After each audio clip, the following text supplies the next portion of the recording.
Jin buang anak itu lebih abstrak lagi. Jadi kalau saya belajar tentang legal philosophy, filsafat bahasa, dengan mudah saya tahu bahwa nggak mungkin sesuatu yang abstrak itu dipidanakan. Karena nanti jadi konyol. Misalnya saya tanya, Jin, apakah benar Anda pernah buang anak? Itu kacau dalam logika. Jadi kita mesti anggap itu metafor, karena nggak pernah ada jin buang anak. Itu tidak faktual kan, terpaksa disebut sebagai peralatan bahasa. Karena kalau saya misalnya sedang berbahasa, saya dituntun untuk membuktikan bahwa kemampuan saya berargumentasi tersusun secara logis. Jadi filsafat bahasa menguji logika di dalam bahasa. Jadi saya kasih contoh misalnya logika dari jin buang anak. Di dalamnya kita membongkar apakah jin buang anak itu logis apa enggak? Ya enggak logis jin buang anak. Karena saya akan tanya kapan sih jin buang anak? Di mana dia buang anak? Siapa yang dia buang? Itu namanya kita bongkar reasoning di dalam frasa itu.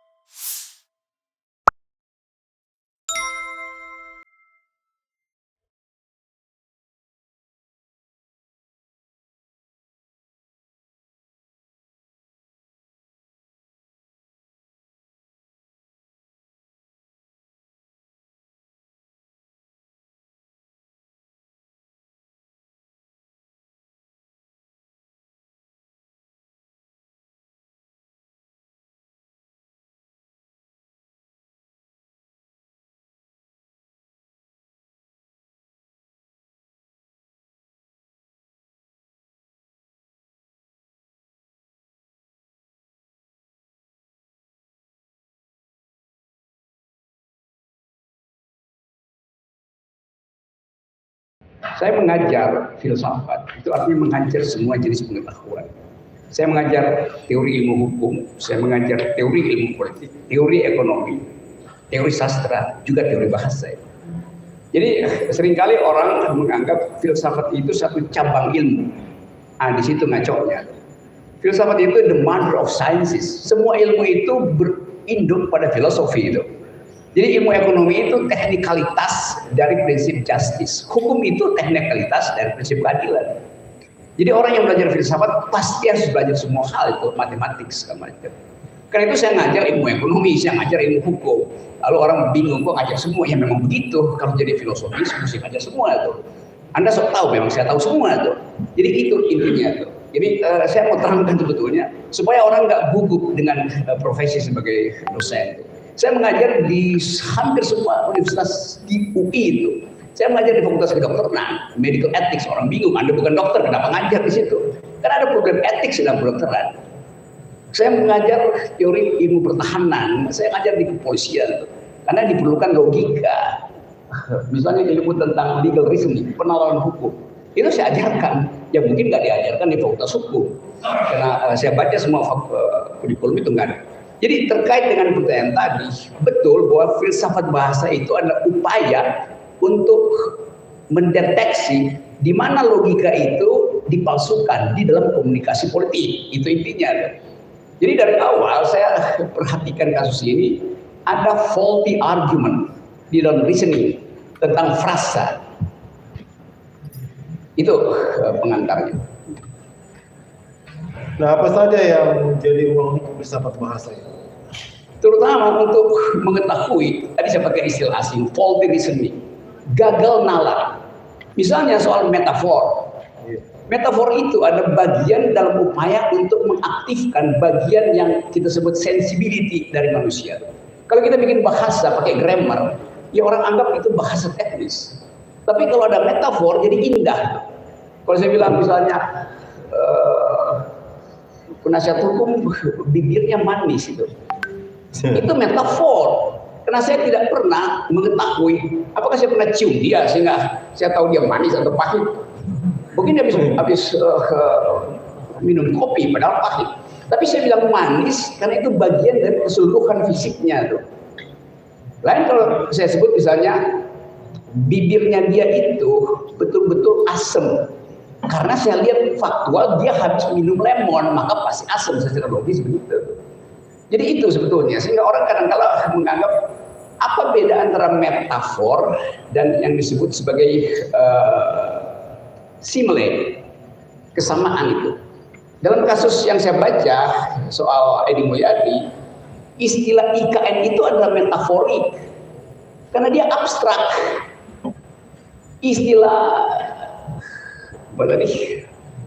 Jin buang anak itu lebih abstrak lagi. Jadi kalau saya belajar tentang legal filosofi dan filsafat bahasa, dengan mudah saya tahu bahwa nggak mungkin sesuatu yang abstrak itu dipidanakan. Karena nanti jadi konyol. Misalnya saya tanya, Jin, apakah benar Anda pernah buang anak? Itu kacau dalam logika. Jadi kita mesti anggap itu metafor, karena nggak pernah ada jin buang anak. Itu tidak faktual kan, terpaksa sih sebagai peralatan bahasa.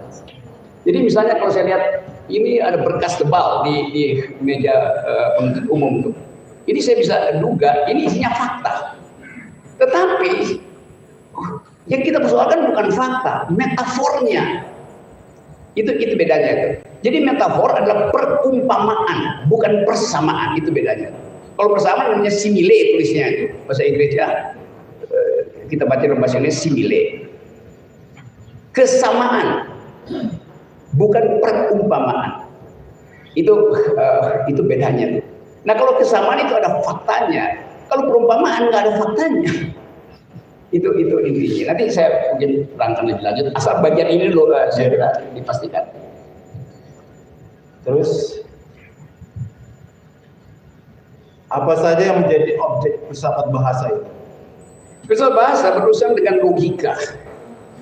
Karena kalau saya misalnya sedang berbahasa, saya dituntun untuk membuktikan bahwa kemampuan saya berargumentasi tersusun secara logis. Jadi filsafat bahasa menguji logika di dalam bahasa. Tadi saya kasih contoh misalnya logika dari jin buang anak. Di dalamnya kita membongkar apakah jin buang anak itu logis apa enggak? Ya enggak logis jin buang anak. Karena saya akan tanya kapan sih jin buang anak? Di mana dia buang anak? Siapa yang dia buang? Itu namanya kita bongkar reasoning di dalam frasa itu. Nah kenikmatan kita berbahasa justru karena ada metafor. Jadi metafor itu membuat kita enak berbahasa. Kalau saya lagi kesel, dia bilang, aduh, lu ngapain lu kesel, mending lu nelen pil koplo. Tidak saya maksudkan untuk nelen pil koplo, tapi itu adalah cara anak Jakarta misalnya untuk berolok-olok. Jadi bagian olok-olok itu justru bagian dari kenikmatan berbahasa. Bayangkan misalnya kalau bahasa itu semacam kita ketik grammar aja kan. Jadi bahasa jadi indah justru, jadi efektif, jadi produktif kalau ada bagian olok-oloknya tuh. Jadi olok-olok itu bagian dari praktek bahasa dan itu menetap di dalam kehidupan bangsa kita di seluruh dunia. Kita bikin pantun itu ada yang olok-olok juga. Itu soalnya pertanyaannya tuh. Pembahasan filsafat bahasa itu meliputi apa saja? Filsafat bahasa itu dibahas di dalam dua tema besar. Yang satu namanya hermeneutics atau semiotics itu. Jadi kita berupaya untuk gali, dig out. Inti utama dari ucapan itu apa sebetulnya? Ya mungkin mereka yang belajar language forensik tahu bahwa kata itu disebut kata karena dia dipasangkan dalam kalimat. Kalimat hanya disebut kalimat kalau dipasangkan dalam paragraf. Paragraf hanya disebut paragraf kalau di dalam satu bab. Bab hanya disebut bab kalau dalam satu buku. Tuh. Jadi itu yang namanya reasoning kata. Kata itu diurut ke atasnya apa? Nah kalau kata itu dipenggal sekedar sebagai kata, konteksnya hilang, historisnya hilang, kenikmatannya hilang, grammarnya ada, tetapi estetikanya nggak dapat. Jadi permainan kata itu bagian keunikan manusia. Hanya manusia yang bisa bermain-main dengan kata-kata. Karena itu disebut manusia adalah language using animal. Manusia adalah makhluk yang mempermainkan bahasa dan dipermainkan oleh bahasa itu intinya. Saudara ahli, apa perbedaan antara filsafat bahasa dengan linguistik? Okay. Linguistik itu bagian teknis dari bahasa. Dan hubungannya dengan filsafat bahasa. Yang bahaya adalah kalau linguistik tidak dikontrol oleh filsafat bahasa. Dia menjadi soal teknis. Ada departemen linguistik di Universitas Indonesia itu. Tapi dia tidak bicara tentang filsafat bahasa. Dia bicara tentang fungsi kata di dalam kalimat. Grammar. Filsafat bahasa semacam oversight committee itu. Kalau sekarang apa tuh filsafat bahasa itu di kepolisian namanya propam, itu namanya filsafat bahasa. Jadi dia mengkontrol kemungkinan terjadinya penyalahgunaan kata, penyalahgunaan bahasa. Nah, linguistik tidak menguji itu. Linguistik itu praktek berbahasa. Jadi kita bedakan antara filsafat bahasa sebagai dewan etis untuk mengetahui kapan bahasa itu disimpangkan untuk kepentingan politik. Beda kata, misalnya kata enak, itu buat kepentingan estetik, beda dengan untuk kepentingan politik, beda untuk kepentingan hukum, beda untuk kepentingan ngolok-ngolok. Itu fungsi dari filsafat bahasa. Jadi saya ulangi lagi, saya ringkas saja. Linguistik itu adalah bagian teknis dari bahasa. Filsafat bahasa adalah bagian rasional dari upaya untuk menemukan di mana bagian teknis itu terpisah dengan konteks. Itu maksudnya.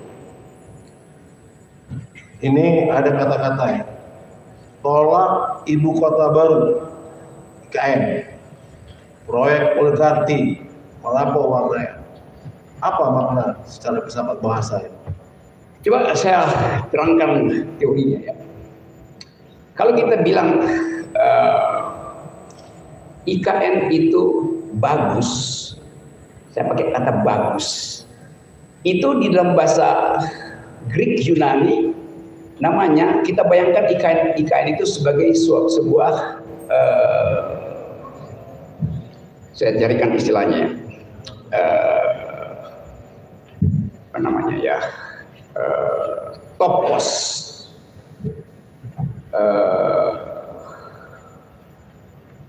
saya cari istilah supaya jadi kalau saya bilang saya membayangkan IKN itu bagus, itu bayangan saya. Kalau saya bilang IKN itu buruk, itu juga bayangan saya. Jadi IKN itu adalah habitat yang belum ada. Itu intinya tuh. Nanti saya dapat keterangan konseptualnya. Saya lagi cari supaya dapat istilah yang tepat.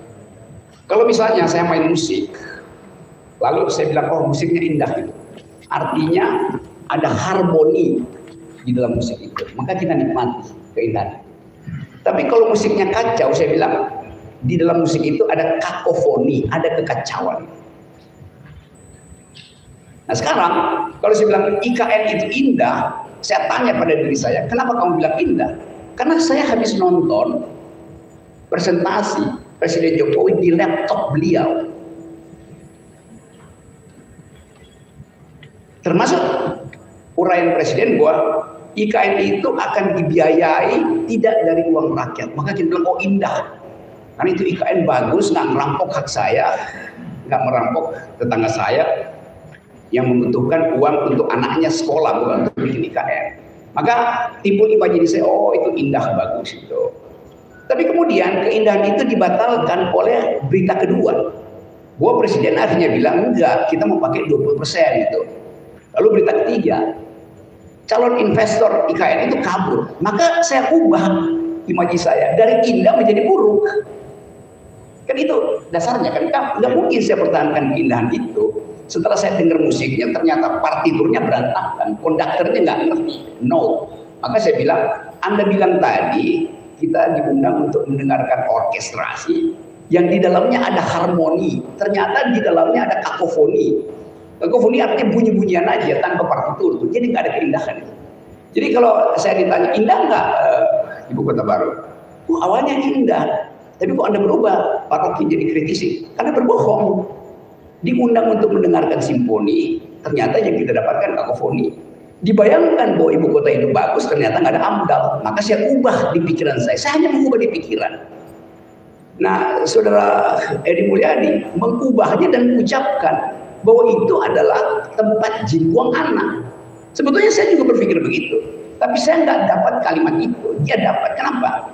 Karena dia dengan mudah menghubungkan keadaan keburukan itu dengan frasa, dengan metafor dalam kebudayaan Betawi. Buat tempat jin buang anak itu tempatnya nggak enak, nggak bagus itu. Jadi tempatnya yang tidak bagus untuk jadi lokasi ibu kota. Dengan ketahuan ibu kotanya akan jadi buruk di situ. Itu yang kita sebut sebagai distopia. Tadi kalau dia bagus kita sebut utopia. Jadi ibu kota negara tadinya dia utopia. dari bahasa Yunani. Topos artinya tempat, u artinya tidak ada. Dengan kata lain itu tempatnya kita nggak tahu ada di mana.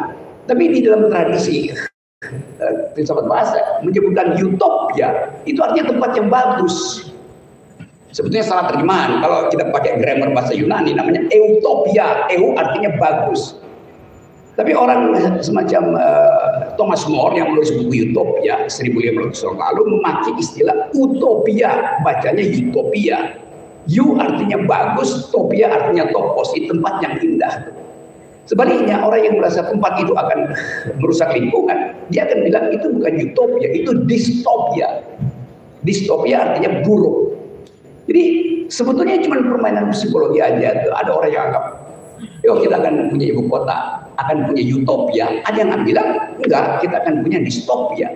Itu sama kualitasnya. Orang yang memuji dan orang yang tidak memuji sama-sama mengucapkan hal yang enggak ada. Karena itu baru di depan. Jadi jin buang anak, di mana tempat jin buang anak? Itu ucapan aja sebetulnya tuh. Terhadap kejengkelan. Nah kejengkelan itu kan enggak bisa dipidana.